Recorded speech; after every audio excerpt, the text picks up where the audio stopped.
our clients are experiencing a remarkable 53% increase in their first year cash compensation on average. Did that get your attention? Well, it did mine. And so I had to investigate because I wanted to know if this was an anomaly, like I'm doing something really cool, or if it's part of a broader trend in the job market. I mean, I'm really good at negotiation assistance behind the scenes, but I've had a lot of clients double their salary with one move in the last couple of years. So I knew there had to be something else going on.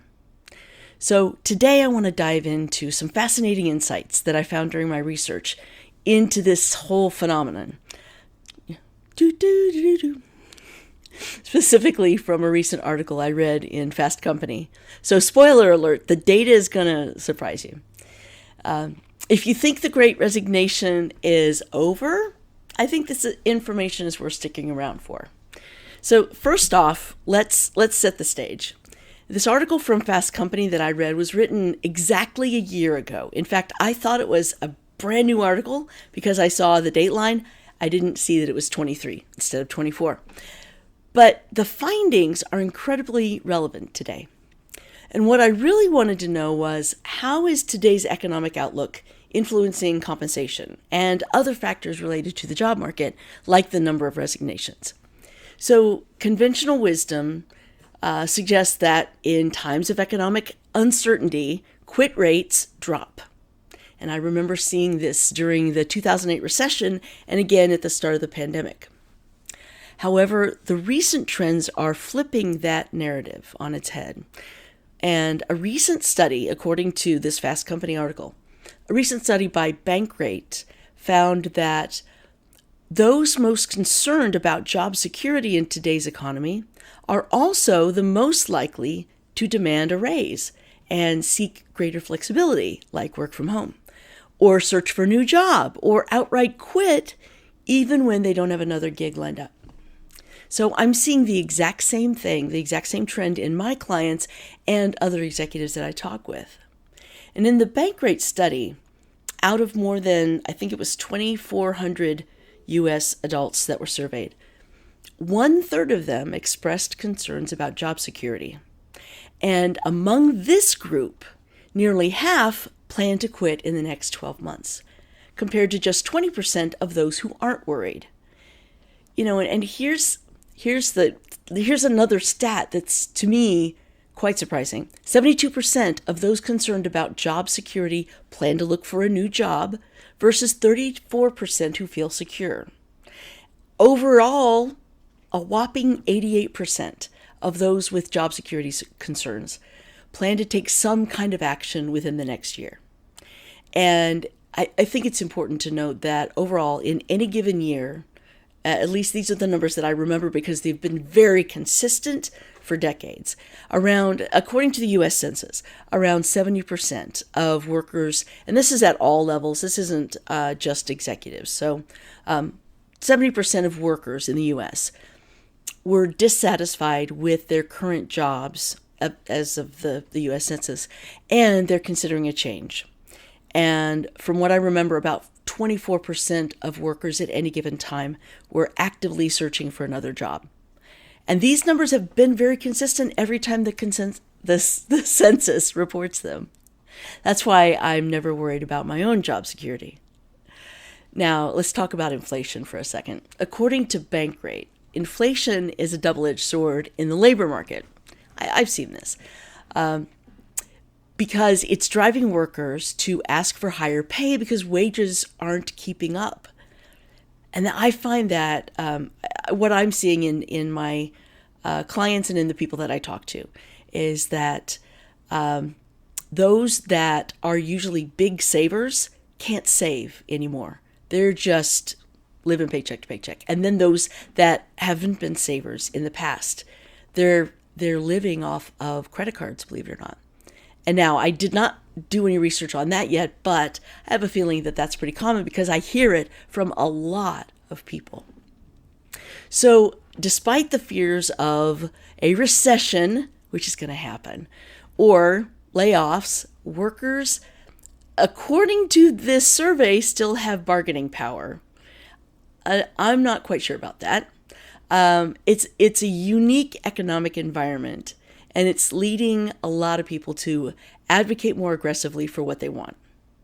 Now, I find that a very interesting fact to report because in my experience, maybe it's just the people that I choose to work with, but they don't advocate for themselves. They hate speaking up and promoting themselves. Now, they're not afraid to speak up. They can speak in front of thousands of people, but they can't promote themselves. They can't sell themselves. Which is funny because every single person we work with is a complete rock star. And yet they would never ask for a raise, or they would never even complain if they're given a huge increase in workload. When other people are let go and they're given all of the job responsibilities of 2 or 3 more people, they don't say a thing. They just do it. And it's almost like they are a workforce of silent heroes. So humble heroes, silent heroes. And let's bring in some updated numbers into this. So according to the latest figures from the Bureau of Labor Statistics, there were approximately 3.8 million resignations each month for the first 4 months of 2023. And this is down from the peak of the Great Resignation, which was in November of 21, but it's still well above pre-pandemic numbers. In fact, I think monthly resignations are rarely over 3.5 million from a historical standpoint. And there's a senior economist at the Economic Policy Institute, Elise Gould, that points out that despite rising interest rates and layoffs, and interest rates are something we need to talk about, the labor market has been incredibly resilient. And most of the churn is happening in the lower wage industries like retail, hospitality, food services, which are actually the ones that are hardest hit in the pandemic. So to rebalance the labor market, significant changes would be needed on either side of supply or demand.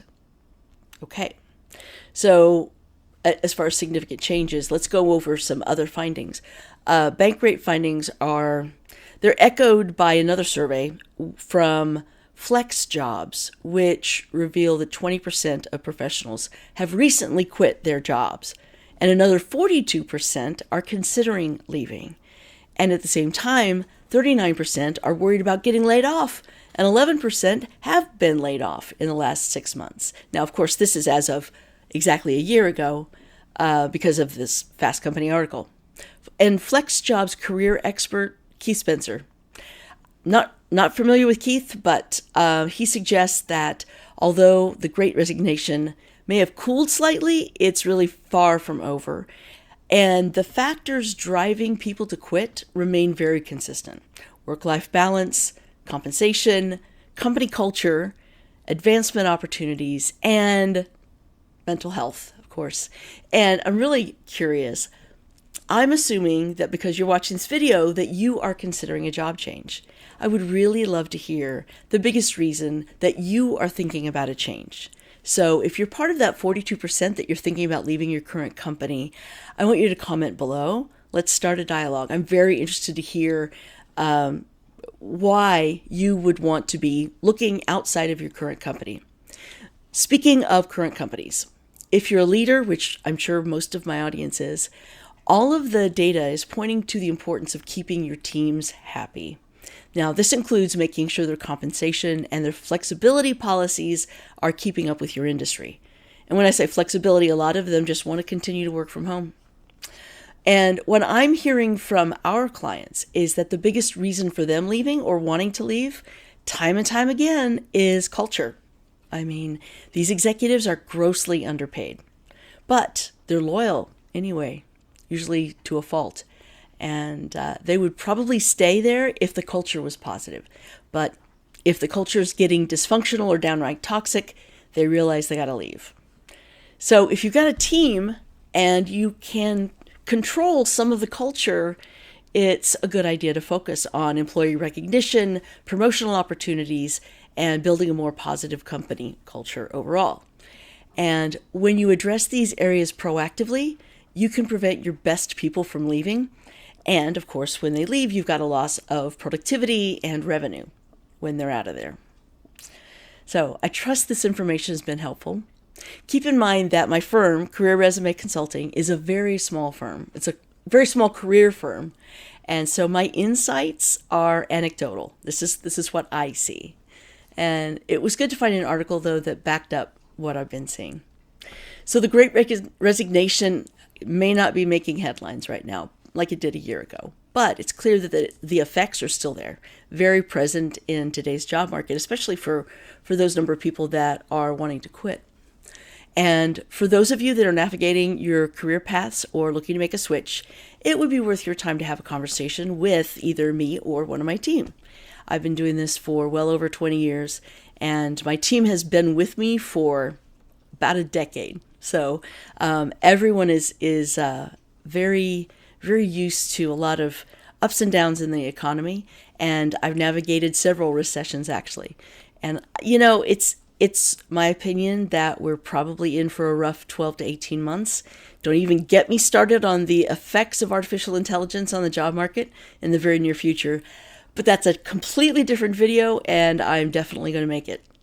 So that's it for now. I'm Tammy Kabell with Career Resume Consulting. Thanks for watching.